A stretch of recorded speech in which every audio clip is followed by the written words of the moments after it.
ताजदार अम्बिया ख़ातमुन नबीयीन जनाब रहमतुल लिल आलमीन सल्लल्लाहु ताला अलैहि वसल्लम के दरबार गौरबार में हदीये दुरूद इस्लाम पेश करने के बाद निहायत ही वाजिबुल एहतराम मेरे भाइयों, मेरे बुज़ुर्गों, अल्लाह रब्बुल इज़्ज़त के फज़ल व करम से हमारा 26वां महाना दर्स कुरान है।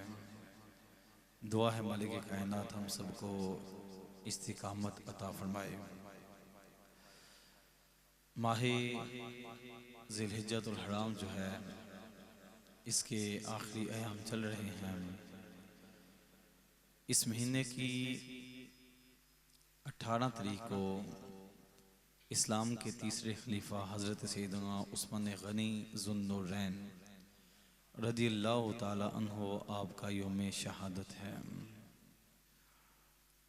और साथ ही यकम मुहर्रम हराम को इस्लाम के दूसरे खलीफा हज़रत सैयदना फ़ारूक आज़म रज़ियल्लाहु ताला अन्हु का यौम शहादत है। 18 ज़िलहिज्जतुल हराम को उस्मान गनी रज़ियल्लाहु ताला अन्हु का दिन मनाया जाता है और उसके साथ बहुत सारे लोगों का ये मिजाज है, थोड़ा आगे आगे हो जाए, अभी जो पीछे से आएंगे उनके लिए मुश्किल हो जाएगी, थोड़ा करीब करीब हो जाए, क्योंकि मेन रास्ता यही आने का, तो फिर इधर रश ज़्यादा हो जाता है। दिल वाली साइड पर मामला कमज़ोर होता है थोड़ा सा, तो चलें अभी जो आएंगे उनके लिए आसानी हो जाएगी।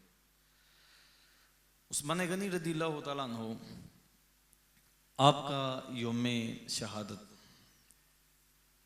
बाज़ रिवायत में आता है कि 40 दिन आपको भूखा प्यासा रखा गया। उस्मान गनी रज़ियल्लाहु ताला अन्हु को 40 दिन तक भूखा प्यासा रखा गया। एक दिन आप अपनी छत पर चढ़े और बागियों से खिताब करने लगे, फरमाने लगे, तुम्हें इस बात का इल्म है कि जब मदीने में मुसलमानों के पीने के लिए पानी मौजूद नहीं था, मीठे पानी का कुआं मौजूद नहीं था, उस वक्त हुजूर अलैहिस्सलाम ने फरमाया था जो ये कुआं खरीद कर मुसलमानों के लिए वक्फ कर दे उसके लिए मैं जन्नत की बिशारत देता हूं। तो वो कुआं खरीदने की तौफीक अल्लाह ने मुझे दी थी, आज उस्मान को ही उस कुएं से पानी पीने से रोक दिए तुम, आज उस्मान की रोक दिया। ये उस्मान गनी रज़ियल्लाहु ताला अन्हु ज़ुन्नुरैन का लक़ब अल्लाह ने हुजूर अलैहिस्सलाम ने इनको अता फरमाया। ज़ुन्नुरैन यानी दो नूरों वाले। करीम मक्का सल्लल्लाहु ताला अलैहि वसल्लम की दो शहजादियां यके बाद दिगरे आपके निकाह में तशरीफ लाई और हुजूर अलैहिस्सलाम के फरमाने वाली शान मफ़हूम है, एक रवायत में 40 के अल्फाज हैं और एक में 100 के अल्फाज हैं। फरमाया मेरी 100 बेटियां भी होती तो एक एक करके उस्मान के निकाह में देता जाता। कैसा किरदार था हुजूर की निगाह में, कैसा किरदार था। आज किसी की एक बेटी कहीं पर फोत हो जाएगा तो बड़ा ही आला किरदार हो तो कोई सोचता चलो जी दूसरी बेटी की भी यहां पर शादी कर देते हैं। तो हुजूर अलैहिस्सलाम हमारे एक नहीं, दो नहीं, 100 भी होती और ये के बाद दीगरे पर्दा फरमाती जाती, मैं एक एक करके उस्मान के निकाह में दे देता। कैसा हुजूर अलैहिस्सलाम ने आपको नवाजा था और कैसी आपकी शान है। जामिअल कुरान का लक़ब उस्मान गनी रज़ियल्लाहु ताला अन्हु को अता किया। उस्मान गनी रज़ियल्लाहु ताला अन्हु आप कुरान पढ़ते ही शहीद हुए। पता चला ये हाफिज़े कुरान भी थे और मुहाफिज़े कुरान भी थे। समझिए बात को, कुरान पढ़ते ही आपने शहादत पाई। तो ये रसूल करीम सल्लल्लाहु अलैहि वसल्लम के सहाबा हैं जो अगर हाफिज़े कुरान भी हैं तो मुहाफिज़े कुरान भी हैं। हम यकीन जाने यहाँ अपने बच्चों को हिफ्ज़ कराने का शौक रखते हैं, हाफिज बनाने के बाद अब हम कहते हैं चलो ठीक है उन लगामा टिलियां छाड़, और फिर वो जो मर्जी करता रहता है। उस हाफिज का कईयों के तो यकीन जाने अपने अपने पर्सनल नामों पर अकाउंट होते हैं, कि जो तबका मुझे एज अ हाफिज जानता है वो कम से कम मेरी इस्लामी पोस्ट से देखे, और जो एज अ मम्मी डैडी जानता है वो मेरी वो वाली तस्वीर देखे। कैसी दोगली पॉलिसियां हम करने के लिए मैदान में उतरे हुए हैं। तो कहीं कोशिश करते कहते यार नंबर तो एक ही है, चलो ये मोसेस बंदे हैं, ये क्या कहेंगे, एनो जरा फंदे ला देंगे, इनको जरा हम जो है ना वो प्राइवेसी पे लगा देते हैं। वो भाई हमसे क्या हया करता है, असल तो हया रब्बे कायनात की जात से करनी थी। वो तो जानता है तुम स्टेटस लगाओ या ना लगाओ, रब तुम्हारे स्टेटस को जानता है, उसको पता है। तो बेहतर होने की तरफ आना चाहिए। यकीन जाएंगे उस वक्त दुख होता है। आप अभी भी फेसबुक पर जाकर ना हाफिज के नाम से रिसर्च कर लें, कई हाफिजों की आईडी आपके सामने आ गई। आप टिकटॉक पर जाकर हाफिज का नाम ही लिखेंगे, कई हाफिज आपके सामने आ जाएंगे। कोई 3500 की लिस्ट होगी, हाफिज फलां हाफिज फलां हाफिज। लेकिन जब आप इन हाफिजों के अंदर करतूत देखेंगे तो आप कह देंगे इनका अल्लाह ही हाफिज है। ये कहने पर मजबूर हो जाता है बंदा, और फिर हम कहते हैं एहतजाज करने के लिए बाहर निकलें। और भाई एक तो एहतजाज स्वीडन के खिलाफ जिन्होंने कुरान को जलाया है, वो एहतजाज हमने कर लिया, मैं इसका मुनकिर नहीं हूं। लेकिन सवाल ये है कि आप ही के शहर में और बड़े बड़े शहरों में कचहरियों के अंदर उसी कुरान को सामने रख के, स्वीडन में कुरान जलाया गया, इधर कुरान सामने रख के कलिमा पढ़ने वाला कहता है ला इलाहा इल्लल्लाह मोहम्मद रसूलुल्लाह, 200 रुपया लेकर झूठी गवाही दे देता है। इनके खिलाफ किसने एहतजाज करना था? इनके खिलाफ किसने निकलना था? क्या कोई मसला हो जाता है? क्या बाद में इजाजतें नहीं मिलती? क्या मसला है? और भाई ये भी तो समझाने की बात थी। एक तरफ कुरान याद कर लिया, और कुरान याद कर लिया लानतुल्लाहि अलल काज़िबीन, और इधर हाफिज जो है वो झूठ भी बोलता जाता है। कुरान कहता है लानतुल्लाहि अलल काज़िबीन, झूठों पर अल्लाह की लानत है। और हिफ्ज़ कर, मैं मेरा कलाम इस वक्त हाफिजों के साथ खास तौर पर उन तक पैगाम पहुंचाना जरूरी। और दूसरा ये कि जिनको अल्लाह ने औलाद अता की है और उनका इरादा है कि हम इनको हाफिज कुरान बनाएं, तो मैं कहता हूं सिर्फ ये ना कहा करो कि हमने बच्चे को हाफिज कुरान बनाना है। हाफिज कुरान तो भाई यजीद भी था, हाफिज कुरान यजीद भी था, लेकिन वो हाफिज कुरान नहीं था। इधर हाफिज कुरान यजीद है, उधर हाफिज कुरान इमाम हुसैन है, लेकिन जब मुकाबला होता है तो वो मुहाफिज कुरान नहीं था। मेरे इमाम हाफिज कुरान भी थे, मुहाफिज कुरान भी थे, नेज़े की नोक पर चलकर कुरान की हिफाजत करके दिखा दिया। अल्लाह अकबर या रसूल।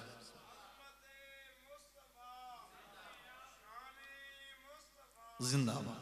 हमें इस बात को समझना है, किरदार कितना मैटर करता है।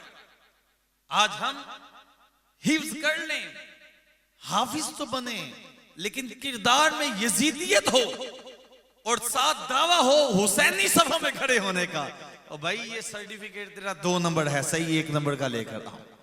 वो कहां से मिलेगा? वो बरेली से मिलेगा, जाकर आला हजरत की चौकर से मिलेगा। और अगर करीब जाना चाहता है तो कराची चला जाएगा, वहां से मुर्शिदी अतार तुझे वो सर्टिफिकेट अता करेंगे जिसमें वो हिफ्ज भी हो और किरदार भी हुसैनी हो। फिर तुम कह सकते हो हाँ मैं हाफिज वो वाला हूं जो हुसैनी है, हाँ मैं वो वाला हाफिज हूं जो हुसैनी है। तो अपने अपने किरदार को हमें चेक करना चाहिए। यहाँ एक तो यजीदी किरदार यहां हुआ और दूसरा यजीदी किरदार खुताबा में हो गया। आपको पता है यजीद ने अपनी मर्जी के हतीब रखे हुए थे। जैसे हम आज क्या कहते हैं कोई मौलवी साड़ी मर्जी दी हुई, कोई एक जगह पर बयान करने गया तो मुझे काम पे कहते हैं हजरत साहब ए जरा ढोला दे वाले ना गल करियो आज, हैं ढोल बाजे दे वाले ना गल ना करियो। मैं ठीक है जनाब। वो क्यों जी? उर्स ही तो उर्स करना होता है। मैंने फिर उसी मौजू पर बात कर दी। मुझे उल्ट समझ आता है, हमें उल्ट समझ आता है। टेढ़ी ही चाल चलते हैं दीवान गाने इश्क, आंखों को बंद करते हैं दीदार के लिए। मुझे कहते हैं ये उर्स हो रहा है तो हमने लड़कों ने ये काम कर लिया और ये करते ही आ रहे हैं, लिहाजा ढोला देंगे गल करियो, सानू पुठा समझ आया। फिर हमने सारी गुफ्तगू उसी पर की। तो खैर से अल्हम्दुलिल्लाह उसके बाद मुझे उन्होंने बुलाया नहीं, लेकिन ढोल जारी हैं अभी, हर साल जारी हैं उधर। साबित हुआ कि हमारी कौम तो अपने उलमा के साथ, मैं तो तालिब इल्म भी नहीं बनता, अपने उलमा के साथ भी मुखलिस नहीं है। ये कहती है जो मेरी मर्जी के, मेरी तबीयत के मुताबिक बयान करो, रसूलुल्लाह की शरीयत ना बयान कर दे।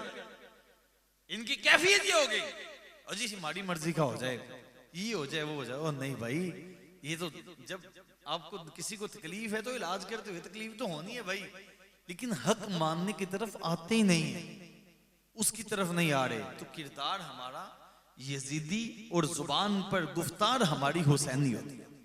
हम कहते हैं हम हुसैन, नहीं ऐसा ना करें। तो बहरहाल हमें इस बात को समझना है, जितने मेरे भाई मेरे दोस्त मोहब्बत करने वाले हैं ना हाफिज, इनसे भी अर्ज है कि अपने जहां जहां आपके देखें, हकीकत छुप नहीं सकती बनावट के असूलों से, खुशबू आ नहीं सकती कभी कागज के फूलों से। तो कागज के फूल ना बने आप, तो हुजूर अलैहिस्सलाम की जात पर नाज़िल किए जाने वाला कुरान पाक आपके सीनों में है। तो इसको समझें, अहमियत देखें कितनी है, वैल्यू कितनी है। यकीन जाने मैं दरस नामी पढ़ाने वाला होने के बावजूद अगर कोई बामल हाफिज़ कुरान आ जाए गैर आलम, मैं अपनी जगह पर उसको बिठाना ज्यादा पसंद करता हूं। मैं कहता हूं यार इसके सीने में कुरान है, और हम कई जगहों पर कुताही कर जाएंगे, कहीं पर हमें कुरान पढ़ना भी ना आता हो, कई जगहों पर ऐसा भी हो जाता होगा, लेकिन उसके सीने में कुरान है। कितना वजन है उसके सीने में, रब्बे कायनात ने कितना करम किया उस पर। तो इसलिए अहमियत है, लेकिन अपनी अहमियत को जाया ना करें, अपनी वैल्यू को समझे। और ये जो हीरा है, हीरे का मूल हीरे की मंडी में लगता है। आप यूं ही जो है ना सब्जी मंडी में चले गए, हीरे का मूल, एक बंदा था, एक उस्ताद था, वो अपने बच्चे को पढ़ा रहा था। उसने कहा बेटा इल्म जो है ना ये एक लाजवाल दौलत है, इल्म बहुत बड़ी दौलत है। वो उसने कहा दौलत हो रहे माल पैसे तो किया जाता। वो बच्चा गया बाजार और जाकर एक मोची को कहता है ये मुझे मेरा जूता सी दो, मैं तुम्हें इल्म की एक बात बताऊंगा। उसने कहा था दौलत है, वहां मेरा जूता सी दो, मैं इल्म की बात बताऊंगा। आगे से मोची कहता है मनु ओदे नाल कोई गर्ज है, मनु पैसे दे, मुझे पैसे दो। तो ये वापस आ गया, कहता उस्ताद जी तुसी कहंदे इल्म बहुत बड़ी दौलत है, मेरी जुत्ती नहीं सीती गई, मेरा जूता नहीं सिया गया। उस्ताद समझ गया कि बच्चा नादान है, वो समझ गया कि बच्चा नादान है, अभी हकीकत को समझा नहीं इसने। उस्ताद ने एक हीरा लिया जो भी पॉलिश होने वाला था, अभी पूरी तरह तैयार नहीं हुआ था, मिटियाला था। उसने हीरा लिया, कहा बेटा इस हीरे को ले जाओ, इसको हीरा नहीं कहा, उसको कहा इस चीज को ले जाओ और जाकर इसको सब्जी मंडी में किसी दुकानदार को देकर कहना कि इसके बदले कोई चीज तुम्हें दे दे। वो ले गया, सब्जी मंडी में गया तो नींबू वाले के पास चला गया, क्योंकि नींबू के साइज का था।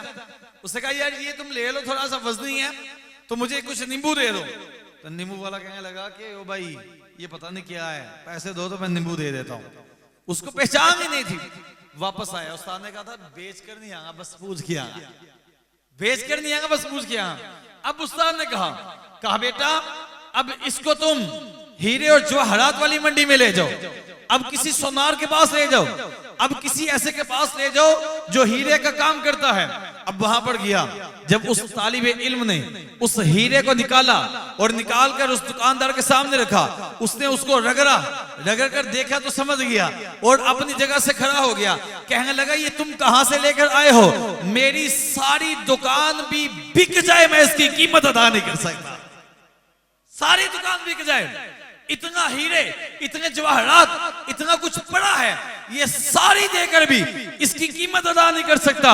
वापस आया अपने उस्ताद के पास, कहा उस्ताद साहब मंडी में गया था तो नींबू वाले ने कहा था इसके बदले एक दो नींबू लेकर जाना है तो ले जाओ, नहीं तो छोड़ दो। तो जब मैं यहां पर गया हीरे वाले के पास तो करोड़ों अरबों खरबों की दुकान दुकान होने के बावजूद वो कहता है सारी दुकान सेल हो जाए, इसकी कीमत अदा नहीं हो सकती। उस्ताद ने पास बिठाया, कहा बेटा यही बात तुम्हें समझानी थी कि जो इल्म है ये लाजवाल दौलत है, इसकी कीमत जाहिलों के पास नहीं लगेगी, इसकी कीमत टिकटॉक पर जाकर अय्याशी करने वालों के पास नहीं लगेगी, इसकी कीमत जो है ये फ्राडियों के पास बैठने से नहीं लगेगी, बल्कि ये इल्म है। तुम उलमा की मंडी में बैठा करो, तेरा मूल पड़ जाएगा। उलमा की मंडी में जाओ, जहां उलमा होते हैं वो जानते हैं इल्म की कदर क्या है, वो जानते हैं इल्म की वैल्यू क्या है, स्टेटस और म्यार क्या है। आप में से कईयों को कई मर्तबा कुछ बातें यूं ही लगती होंगी, कई मर्तबा नींद भी आ जाती है, लेकिन आपको कारी साहब को पता है कि किस लेवल की गुफ्तगू थी, कहाँ कर होनी चाहिए, ये कि इसकी कितनी जरूरत है इस वक्त, तो वो उनको पता है कि क्यों माशरे में निकले। तो हमें इस बात को समझना होगा कि हम कम से कम अपनी वैल्यू को ये मंडियों पर जाकर, ये वाली मंडियों पर, सब्जी मंडियों में ज़ाया करें। अल्लाह ने कुरान का इल्म अता किया है, लिहाजा उलमा की सोहबत में बैठा करें, वहां से फैज लेकर फिर आगे चला करें।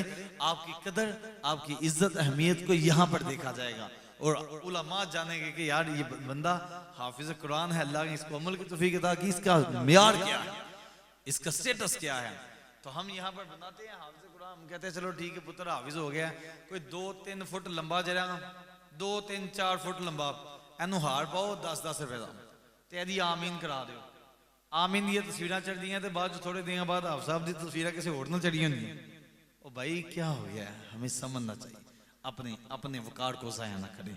और कुरान की इज्जत और अजमत के लिए निकलने वालों, हमें यह भी समझना होगा कुरान अमल भी करने के लिए है, इस पर अमल भी करना है।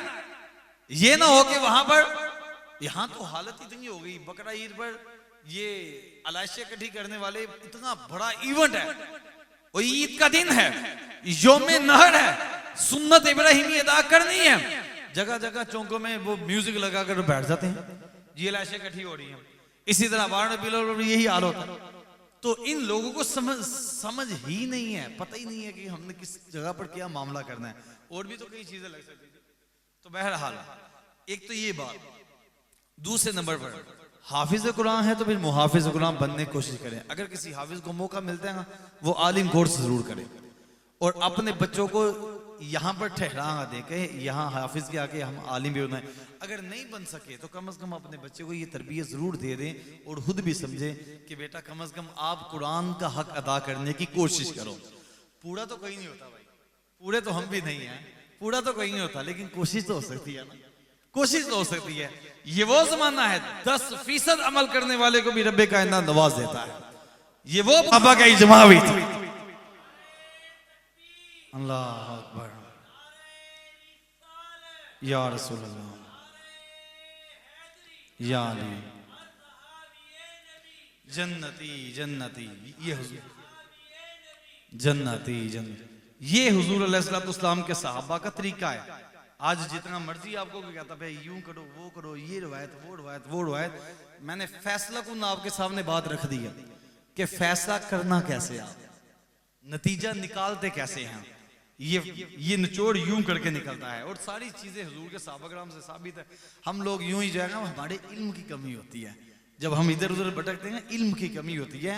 बाकी अल्लाह का शुक्र है अल्हम्दुलिल्लाह हमारा दामन खाली नहीं है दलाइल से। और ये बात तो वो भी मानते हैं जनाब, वो भी मानते हैं, बंद कमरे में कहता है बरेलियां नंगाल अगर दलाइल तक गुफ्तगू हो तो कुत्ते बहा कर दे। ये उसकी रिकॉर्डिंग सुनी है मैंने खुद, कहता दलाइल ते मुकाबला नहीं कोई कर सकता, दलाइल ते आना तो बरेलवी कुत्ते बहा कर देंगे, ये उसकी जुबान के अल्फाज है। तो मैं कहता जो पता भी है कुत्ते बहा कर दें तो फिर कुत्ते वाली करांगा से आवाज दे, यकीन जानो पता भी है करते हैं तो फिर आगे पंगा ले लेते हैं। तो फिर भी हम कहते हैं तेरे जैसे कुत्ते को भूमि लगाते हैं हम। बहरहाल फरूक आजम रज़ियल्लाहु तआला अन्हु, ये फरूक आजम रज़ियल्लाहु तआला अन्हु बहुत सारे मामला थे जो आपकी खासियत है पहले होने के एतबार से। ये फरूक आजम, मैं आगे एक बात और यहाँ से पढ़ रहा था कि सैयदना फरूक आजम रज़ियल्लाहु तआला अन्हु, ये जो तन्हाओं का सिस्टम है, इमाम मोहसिन वगैरह इन लोगों का तन्हाओं का सिस्टम, ये सबसे पहले फरूक आजम ने इसको राइज किया था। और ये पुलिस चौकियां बनाना, फिर कैद करना, ये फरूक आजम रज़ियल्लाहु तआला अन्हु के ज़माने में ये सारी इस्लाहात जो है ना ये आगे बढ़ी, ये मामला हुआ। और हम कहते हैं कौन फरूक आजम, वो फरूक आजम रज़ियल्लाहु ताला अन्हु जो सबसे पहले कुफर के सामने इस्लाम का झंडा लेकर खड़े हुए। इधर फरूक आजम इस्लाम कबूल करते हैं, उधर हुजूर की बारगाह में हाजिर होते हैं। साथ ही अर्ज करते हैं, आका क्या हमारा दीन झूठा है? फरमाया नहीं उमर सच्चा है। अर्ज की फिर आका हम छुप कर नमाज क्यों पढ़ते हैं? एक तरफ हजरत अमीर हमजा रज़ियल्लाहु ताला खड़े हो गए, दूसरी तरफ फरूक आजम खड़े हो गए। मुसलमानों की सफ दावतुल्लाह के सामने बनती है। उधर से अमीर हमजा ने ललकार दे दी, इधर से फरूक आजम ने ललकार दे दी। फरमाया है कोई जो अपने बच्चे यतीम करवाना चाहता है कोई औरत जो बेवा होना चाहती है कोई जो अपना गाटा उतरवाना चाहता है, तो आए। इस्लाम अपनी सरबुलंदी के साथ बाहर आ चुका है, इस्लाम बाहर आ चुका है। आज हम सरेआम नमाज पढ़ेंगे। ये फरूक आजम रज़ियल्लाहु ताला है जो कुफर के सामने सबसे पहले अपने इस्लाम का इजहार करने वाले हैं। सबसे पहले सिद्दीक़ अकबर के हाथ में बैत करने वाले फरूक आजम रज़ियल्लाहु ताला है। सबसे पहले अमीरुल मोमिनीन का लक़ब जिनके लिए बोला गया वो फरूक आजम रज़ियल्लाहु ताला है। क्योंकि मामला कुछ यूं हुआ था, फरूक आजम रज़ियल्लाहु ताला को जब खलीफातुल रसूल कहने लगे तो आपने कहा मैं खलीफातुल रसूल तो नहीं हूं, मैं खलीफा खलीफातुल रसूल हूं, मैं रसूलुल्लाह के खलीफा का आगे खलीफा हूं। लिहाजा ये बात लंबी हो जाएगी, लिहाजा कोई और मामला किया जाए। एक सहाबी कहने लगे जनाब आप हमारे अमीर भी हैं और हम मोमिनीन हैं, आप अमीर हैं हम मोमिनीन हैं। लिहाजा आज से आपने फिर फाइनल किया कि ठीक है अब जो भी आगे आएंगे उनका लक़ब अमीरुल मोमिनीन होगा। ये इस्लाम में पहले हैं जिनके लिए लफ्ज़ अमीरुल मोमिनीन बोला गया। इस्लाम के सबसे पहले काजी सैयदना फरूक आजम रज़ियल्लाहु ताला है। इस्लाम में सबसे पहले दुर्रा तैयार करने वाले फरूक आजम रज़ियल्लाहु ताला है। सबसे पहले हिजरी तारीख का हिसाब निकालने वाले और मुकर्रर करने वाले फरूक आजम रज़ियल्लाहु ताला है। सबसे पहले रातों को दौरा करके लोगों की खबरगिरी करने वाले फरूक आजम रज़ियल्लाहु ताला है। सबसे पहले खलीफा जिनके दौर में बेशुमार फुतूहात हुई और सबसे पहले दराजी उमर बिल खैर की दुआ अता करने वाले फरूक आजम रज़ियल्लाहु ताला है। सबसे पहले ताईद इलाही पाने वाले फरूक आजम रज़ियल्लाहु ताला है। इतनी शानें थी तो रसूल करीम सल्लल्लाहु अलैहि वसल्लम ने फरमाया लौ काना बादी नबीयुन लकाना उमर इब्न अल खत्ताब। सुन लो अगर मेरे बाद कोई नबी होता तो उमर बिन खत्ताब होता।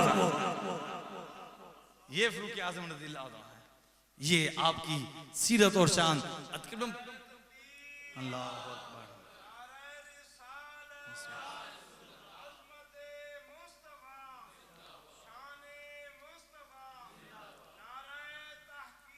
हक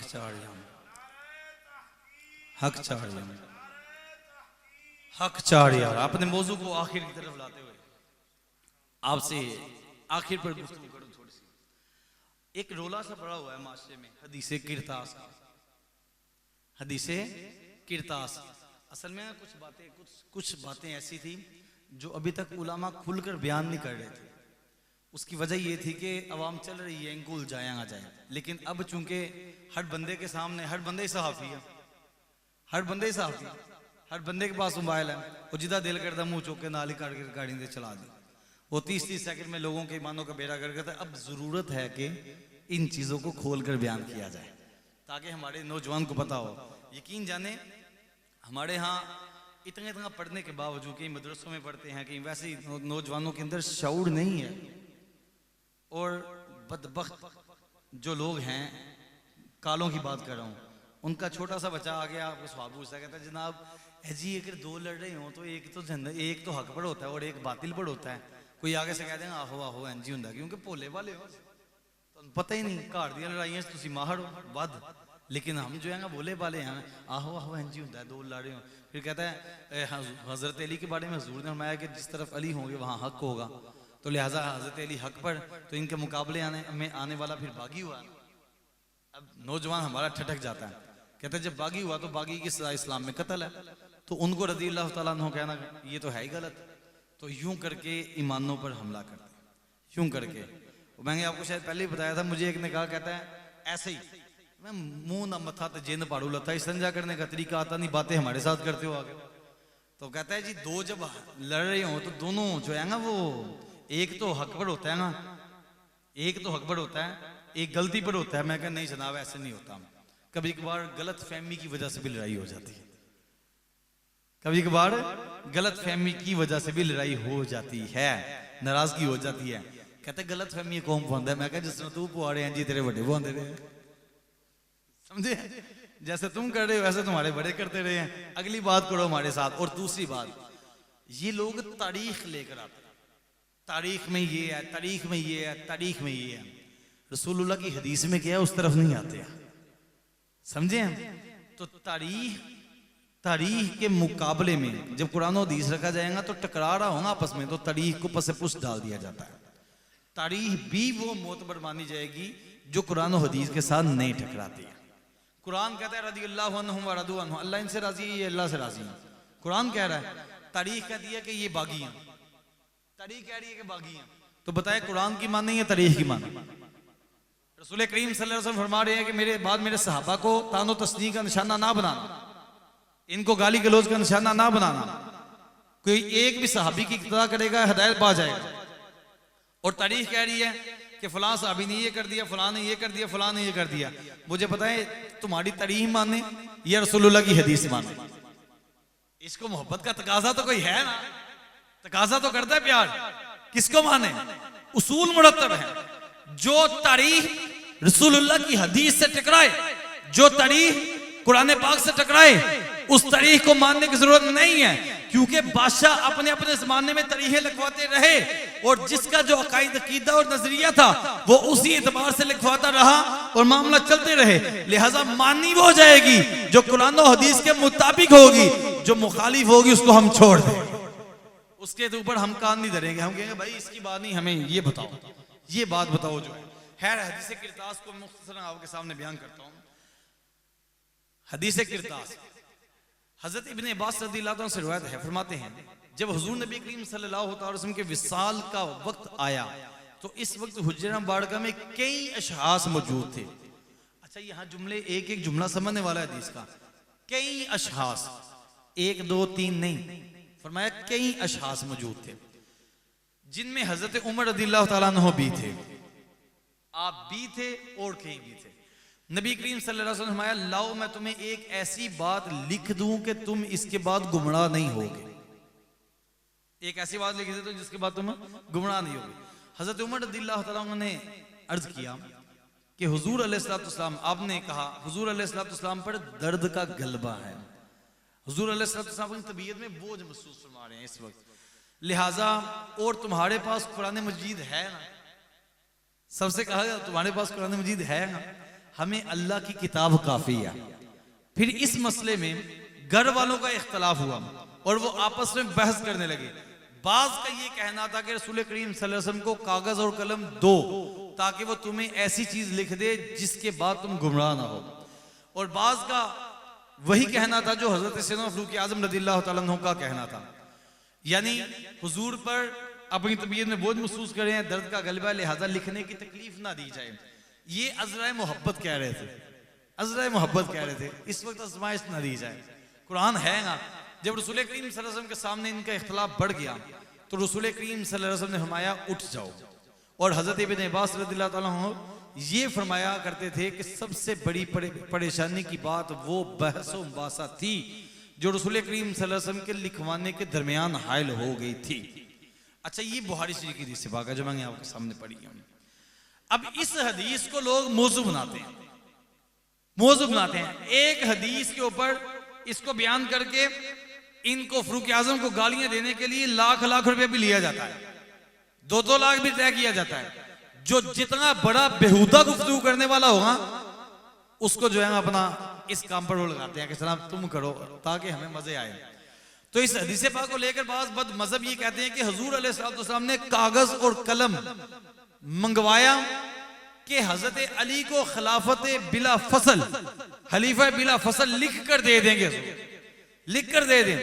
लेकिन नऊज़ बिल्लाह फारूक आज़म रज़ियल्लाहु अन्हु ने लिखने नहीं दिया, उन्होंने लिखने नहीं दिया। उन्होंने ये मामला किया तो उन्होंने ये किया तो वो किया, तो लिहाजा हजरत अली रज़ियल्लाहु अन्हु को खलीफा बिला फसल बनने से आपने रोक दिया। अब सुने जरा पहला जवाब, बिलफर्ज मान लिया जाए कि ये नाफरमानी थी। तवज्जो रखिएगा, ये जरा हौसले वाली बात है। और कई जगहों पर गुफ्तगू करूंगा तो मुझे अगली दफा कह देते, कहता है वो पिछली वाली गल डाडी हो गई है, वो वाली ना करिए, वो कह देते हैं। मैं कहता है लेकिन कोई मसला, हौसला रखें, है ना, पूछा मुझे जाएगा जिसने दलील देकर बयान की। बिल फर्ज मान लिया जाए कि ये नाफरमानी थी, तो फिर इसमें हजरत उमर रज़ियल्लाहु ताला अन्हु की ही तखसीस क्यों? हदीस के अल्फाज है कई अशहास मौजूद थे, कई अशहास मौजूद थे। और हुजूर अलैहिस्सलाम ने यह भी फरमाया था कि ए उमर मुझे कलम और दुआत दो। हुजूर ने जमा का सीगा फरमाया, फरमाया लेकर आओ, मेरे पास लेकर आओ। लाओ, कोई भी ले आता। अगर फारूक आजम बैठे थे और कह रहे थे कि नहीं, और कुछ को ये पता था कि इसलिए होगा, तो लिहाजा वो फारूक आजम रज़ियल्लाहु अन्हु के अलावा जितने लोग थे वो ले आते। और आपको एक मजे की बात बताऊं, इन लोगों में हजरत अली और हजरत इब्ने अब्बास रज़ियल्लाहु ताला अन्हु ये भी थे। तो कोई इतराज करेगा तो फिर माज़अल्लाह, अगर इस कलम और दवात को पेश ना करना नाफरमानी थी, तो भाई तुम फिर मौला अली से कैसे प्यार करने वाले हो? उनको भी नाफरमानी में शामिल कर लिया, उनको भी शामिल कर लिया। अगर ये मामला होता तो फिर वो भी नहीं लेकर आए, तो फिर फारूक आजम की ही तखसीस क्यों? उसकी वजह बयान कर देता हूं। उनकी तखसीस इसलिए कि हुजूर अलैहिस्सलाम ने फरमाया किसी मुनाफिक के सीने में मौला अली और सिद्दीक अकबर और फारूक आजम की मोहब्बत जमा नहीं हो सकती। सिद्दीक अकबर, फारूक आजम, मौला अली की मोहब्बत जब भी जमा होगी वो मोमिन के सीने में जमा होगी। इसलिए मुनाफिकों के सीने जो है ना, वो फिर एक को अलग कर लेते हैं, दूसरे को अलग कर लेते हैं, जमा नहीं ना हो पाती, क्या करें फिर, उनकी मजबूरी है। और दूसरी बात, मुस्नद इमाम अहमद बिन हंबल में मौजूद है, हजरत अली रज़ियल्लाहु अन्हु फरमाते हैं, हजरत अली रज़ियल्लाहु अन्हु फरमाते हैं कि नबी करीम सल्लल्लाहु अलैहि वसल्लम ने मुझे हुक्म दिया कि मैं एक तबक लेकर आऊं। अभी ये खुद फरमा रहे हैं हजरत अली कि मुझे हुक्म दिया, पीछे कहा था कई अशास थे, सबको हुक्म दिया। इधर मौला अली खुद फरमा रहे मुझे हुक्म दिया कि मैं तबक लेकर आऊं जिस पर आप सल्लल्लाहु अलैहि वसल्लम ऐसी चीज लिख कर दे जिसकी वजह से आपकी उम्मत आपके बाद गुमराह ना हो। और ये मुस्नद इमाम अहमद बिन हंबल की हदीस से वाक़ है, जिल्द नंबर 1 सफ़ा नंबर 90, मकतबा इस्लामिया बैरूत का। समझिए बात को, पूरा हवाला इसलिए दे दिया, किसी को परेशानी हो तो जाकर ढूंढ सकता है। तो हजरत अली खुद फरमाने मुझे हुक्म दिया कि तबक लेकर आओ, और कागज वगैरह लेकर आता, और जिसकी वजह से आपकी उम्मत आपके बाद गुमराह ना हो। हजरत अली ने कहा कि मुझे खदशा हुआ कि कहीं मैं तबक लेने जाऊं और आप विसाल ना फरमा जाए।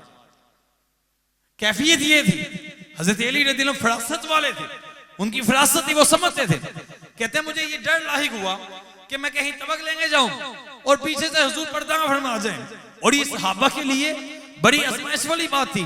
तो कहते हैं मुझे ये डर लाहिक हुआ, ये खदशा लाहिक हुआ, तो मैं तबक लेंगे जाऊं, पीछे से हुजूर विसाल ना फरमा जाए। तो मैंने अर्ज की कि मुझे इसे हिफ्ज कर लूंगा। मैंने अर्ज की कि मैं उसे हिफ्ज कर लूंगा और महफूज कर लूंगा। तो आपने फरमाया, अब हुजूर की बारगाह में अर्ज किया कि आका मैं तबक लेंगे जाऊंगा, उससे बेहतर आप मुझे वैसे ही बता दे।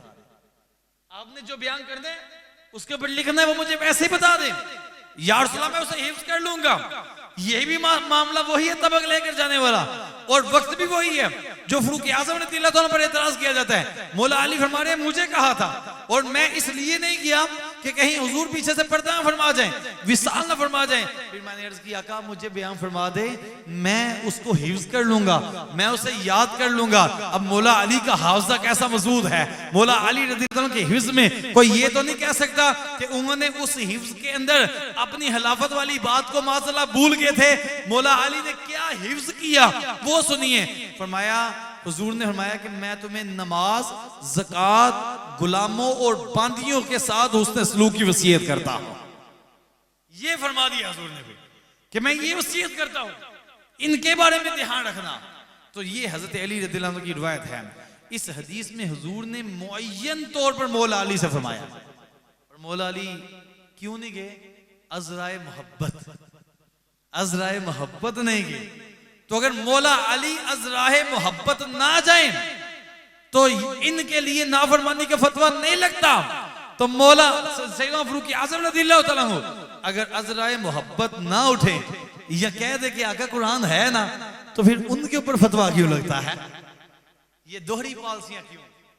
ये पॉलिसी है।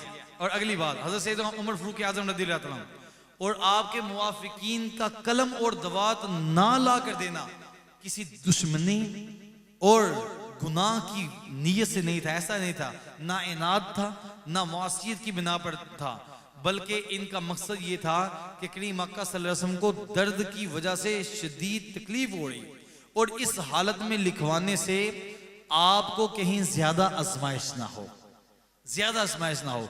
इसलिए सब ने इस बात पर इत्तिफाक किया कि हमें किताबुल्लाह काफी है।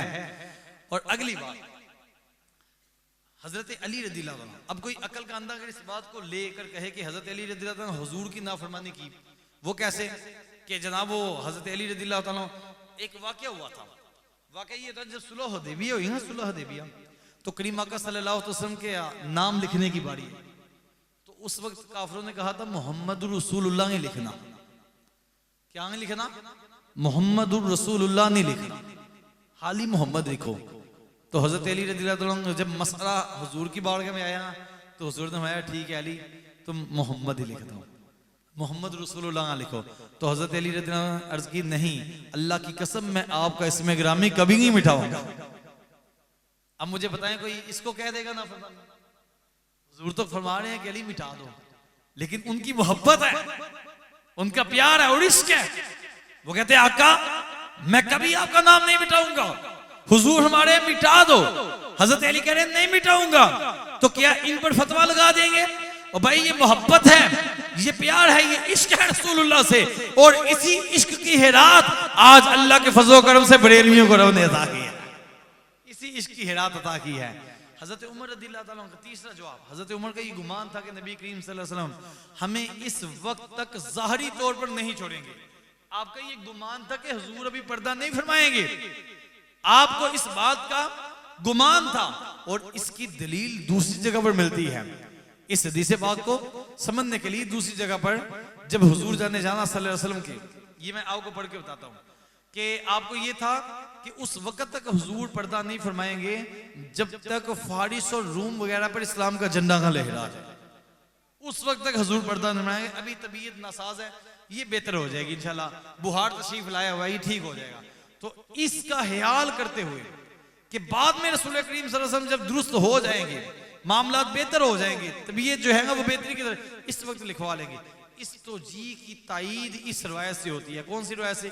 जिसके इमाम मोहम्मद बिन साद वाक़दी ने अपनी किताब तबकात कुबरा में लिखा। वो बयान करते हैं, हजरत इब्न अब्बास रज़ियल्लाहु अन्हु बयान करते हैं, हुजूर नबी करीम सल्लल्लाहु अलैहि वसल्लम ने अपने मर्ज़े विसाल में फरमाया, मुझे दवात और कागज लाकर दो, मैं तुमको ऐसी चीज लिख दूंगा जिसके बाद तुम कभी गुमराह नहीं होंगे। हजरत उमर बिन खत्ताब ने अर्ज किया, आपने कहा फुला फुला और रूम के शहरों का क्या होगा? आपका गुमान यही था कि हमने हुजूर की माहियत में उन शहरों को फतह करना है, उस वक्त भी आपके गुमान में यही था। फिर आपने सवाल पूछा, आका फुला फुला और रूम के शहरों का क्या होगा? आका उनका क्या बनेगा? तो हजरत उमर बिन खत्ताब ने कहा फुला फुला और रूम के शहरों का क्या होगा? जब तक हम इन शहरों को फतह ना कर ले रसूल करीम सल्लल्लाहु अलैहि वसल्लम विसाल नहीं फरमाएंगे। आपका गुमान ये था, तो इसलिए आपने उसको उस वक्त ज्यादा तवज्जो नहीं किया। आपने कहा ये दुरुस्ती के बाद के मामला कर लेंगे। चौथा जवाब, 4 यार की निस्बत से, जब हुजूर सैयद आलम सल्लल्लाहु अलैहि वसल्लम ने कलम और दवात लाने पर हुक्म दिया तो कोई सहाबी कलम और दवात ना लाया, तो फिर सहाबा कराम की तर्जमानी करते हुए फरूक आजम रज़ियल्लाहु अन्हु ने जवाब दिया कि हमें किताबुल्लाह काफी है और नबी करीम सल्लल्लाहु अलैहि वसल्लम को लिखवाने की जहमत नहीं देनी चाहिए। ये एक मशवरा था और सहाबा कराम जो वहां मौजूद थे उन्होंने इससे इत्तिफाक कर लिया और ये नहीं कहा कि आपने कलम और दवात लाने का हुक्म दिया है और आप कहते हैं कि हमें किताबुल्लाह काफी है। ये किसी सहाबी ने आपके साथ बहसो मुबासा नहीं किया। तो लिहाजा 5वां जवाब, कई मकामात पर ऐसे है कि हजरत उमर रज़ियल्लाहु अन्हु बल्कि कई सहाबा कराम ने अपनी राय पेश की, अगर इनकी राय सही होती तो हुजूर मशवरा के तौर पर कबूल फरमा लेते, वरना हुजूर रद्द फरमा देते। जैसा कि मुस्लिम शरीफ की हदीस पाक है, हजरत अबू हुरैरा रज़ियल्लाहु अन्हु को अपनी नालैन मुबारक देकर मेरे करीम आका सल्लल्लाहु अलैहि वसल्लम ने फरमाया, ऐलान कर दो जो शख्स दिल के पुख्ता इरादे से ला इलाहा इल्लल्लाह पढ़ लेगा उसको रब्बे कायनात के महबूब फरमा रहे हैं जन्नत की बशारत है। क्या फरमाया? अपने नालैन दिए और फरमाया जाओ जाके लोगों में ऐलान कर दो जो यकीन दिल के साथ, यकीन कल्ब के साथ ला इलाहा इल्लल्लाह पढ़ लेगा, उसको रसूलुल्लाह ने जन्नत की बिशारत दी। जब फारूक आजम रज़ियल्लाहु ताला को इस बात का इल्म हुआ तो हुजूर की बारगाह में हाजिर हुए और मशवरा अर्ज किया कि आका लोगों को अमल करने दीजिए, आका लोगों को अमल करने दीजिए, कहीं ऐसा ना हो कि बशारत सुनकर लोग गलत फहमी में मुब्तला होकर अमल को तर्क कर दे। तो हुजूर ने इस राय को कबूल फरमा लिया, रद्द नहीं फरमाया। तो पता चला सहाबा हुजूर से मशवरा करते और हुजूर अलैहिस्सलाम मशवरा लेते और देते थे, और हुजूर ने इनकी जातों की अहमियत को बयान किया। मेरे पास इसके ना कम अज कम 12 दलाइल हैं, 12 से ज्यादा है। और जो इतराजात होते हैं उनके जवाबात भी हैं, इतराजात के जवाबात भी हैं। लेकिन हमें मुख्तसरन ये समझ लेना चाहिए कि ये मसला बुग़्ज़ और इनाद का नहीं, ये मोहब्बत और शफकत का था। ये प्यार और मोहब्बत का मसला था, बुग़्ज़ और इनाद का नहीं था। और हज़रत अली रज़ियल्लाहु ताला की फैसला कुन बात पहले ही मैंने बयान की। हज़रत अली रज़ियल्लाहु ताला फरमाते हैं, आपसे पूछा गया कि क्या आपको हुज़ूर अलैहिस्सलाम ने पहला खलीफा बनने के लिए कोई वादा फरमाया था? तो हज़रत अली जलाल में आके खड़े हुए, फरमाया अल्लाह की कसम अगर हुज़ूर ने मेरे साथ कोई वादा फरमाया होता, अगर कोई वादा फरमाया होता तो मैं हज़रत अबू बकर सिद्दीक और फारूक आज़म को मिंबर रसूल पर खड़ा होने देता, मैं तलवार से इनके खिलाफ जिहाद करता। लेकिन चूंकि रसूल करीम सल्लल्लाहु अलैहि वसल्लम ने ऐसा कोई वादा मेरे साथ नहीं फरमाया, लिहाजा मैंने इन बुजुर्गों के हाथ में बैत कर ली, मैंने बैत कर ली, बात ही खत्म कर दी हज़रत अली रज़ियल्लाहु ताला ने। तो हम इन बातों को समझे। और ये खलीफा बिला फसल का रोला ये 18 को भी पड़ जाता है। ये गदीर हुम के मौके पर ईद गदीर मनाई जाती है। ये ईद मौला अली को मौला कहने की खुशी पर नहीं, बल्कि उस्मान गनी रज़ियल्लाहु ताला अन्हु जैसी दीवार के हट जाने पर मनाई जाती है। भाई समझे बात को, दरे पर्दा साजिश कितनी बड़ी है, कितनी बड़ी साजिश है।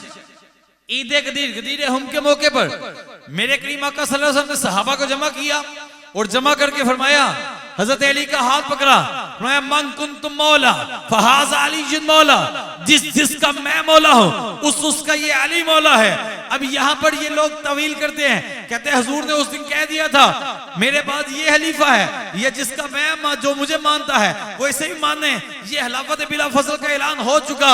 मैं कह नहीं, ये बात क्या मौला अली को पता नहीं चली थी? हुजूर ने फरमा दिया था।